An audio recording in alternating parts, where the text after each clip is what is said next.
I thought I would talk about the Bahrain Grand Prix that we just had. So it was Sebastian Vettel who won, and Kimi Raikkonen and Romain Grosjean came home in P2 and P3, and it was nice that Lotus got their first double podium of the year. Hopefully, we get a few more. Anyways, the actual race was I think it was a good race. A lot of people complain about tyres and, whatever. But it's those exact same tyres sometimes that are giving us some great racing. So, yeah, good comes with the bad, really. Um, it was actually Nico Rosberg who qualified on pole, which makes it Mercedes' first back-to-back pole since Lewis Hamilton got pole at the last race in China. And I think it was a shame that he didn't have a better race car under him. Like, it's got really good one lap pace, but it's just too hard on its tyres during a race. And the only way Nico Rosberg was going to go was backwards. I kind of hope that he would be able to last, say, 10 laps at the most, and end up top 5, top 7 maybe. That didn't happen at all. He went backwards really quickly, much faster than I thought. And I was a little bit disappointed for him. But on the flip side, his teammate, his starting position ended up being P9 because of the gearbox penalty. And he went forward and came home in P5 after a not really great first half of the race. But the second half of the race, he just managed to get the car working for him, I guess, which is good. It bodes well that they can still bring it home, even if it's not really great for them, which is what you want. Because any points is better than no points, really. Ferrari didn't have a great weekend either, even though both drivers looked really, really strong. I think it would have been Fernando Alonso who would have been able to fight or challenge for a win, but his DRS broke, and that just ended up making him a sitting duck down the straights. Yes, he would have had Kerr to defend, but there's not much you can do when a car behind you's got Kerr and DRS.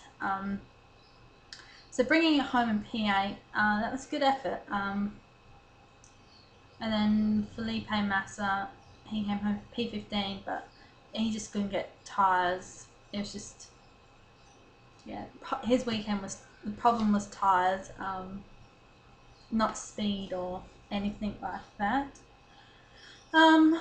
Mark Webber, considering Sebastian Vettel looked like he had such an easy win, his weekend was a bit rubbish again.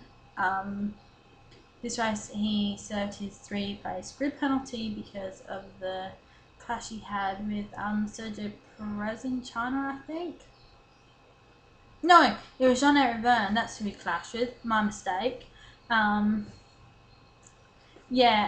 he went back and started P7.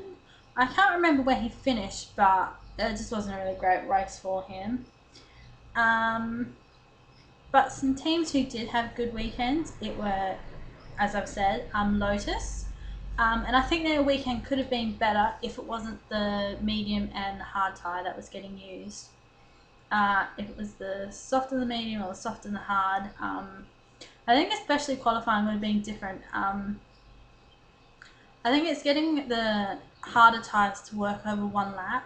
That's something Lotus will be trying to understand, because they're fine in the race. It's just, for one lap, they're not quite there. But with the softer tyre, they are, and you saw that with Kimi getting his first front row start since his comeback.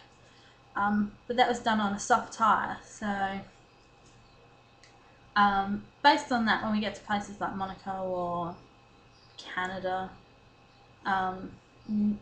they should do well. Force India had a really good weekend actually, especially Paul di Resta.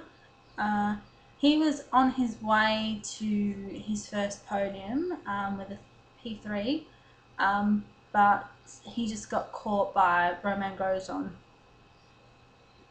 And I think that says a lot for Romain, that he was able to race hard but really cleanly as well, which is probably the biggest thing he had to learn from last year, is putting his car in the right place or knowing when to leave a fight or back out, which he's doing, which can only, bigger and better things can come now.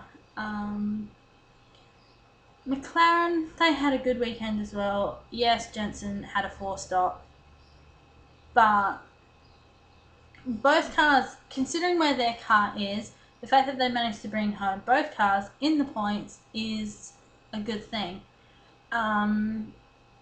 Each race, the car has slowly been getting better, and it'll be interesting to see where they end up when their Barcelona updates come along.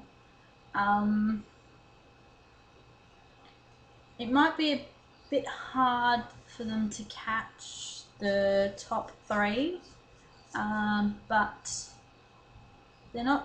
they're basically right next to Force India, and they're about 35 points away from Mercedes. So if they have a couple good weekends, it won't be long before they're catching those two teams. Whether or not they'll be able to catch the Red Bull, Lotus and Ferrari, I'm not sure, especially if Ferrari and Red Bull stay performance-wise where they are now. If Lotus have some really horrible no-point weekends, then maybe, but I doubt that will happen. Not the way Kimi's driving anyways. And a team that I think didn't have a great weekend, that hasn't had a great weekend for a while, is Sauber. And I feel so bad for Nico Hülkenberg for that, considering when you look at how that Force India is. He's gone to a new team thinking that this year's car would be like the car that got Sergio Perez podiums and a McLaren drive.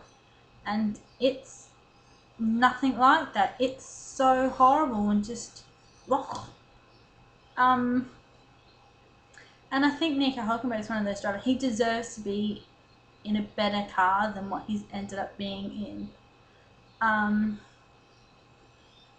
But I guess there was no guarantee that this year's Force India was going to be this good, or that the Sauber was going to be as bad. Hopefully,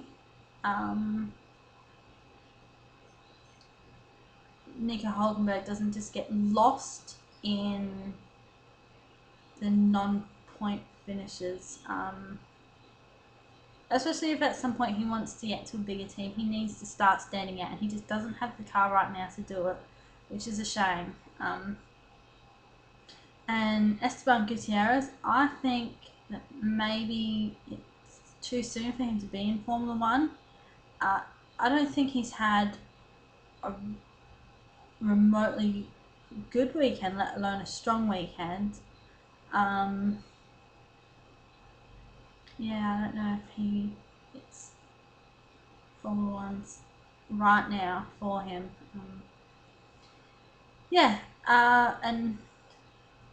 I'm just rambling now. Okay, we'll leave it at that, and I might put another one later when my thoughts are actually coming out correctly. Alright, bye.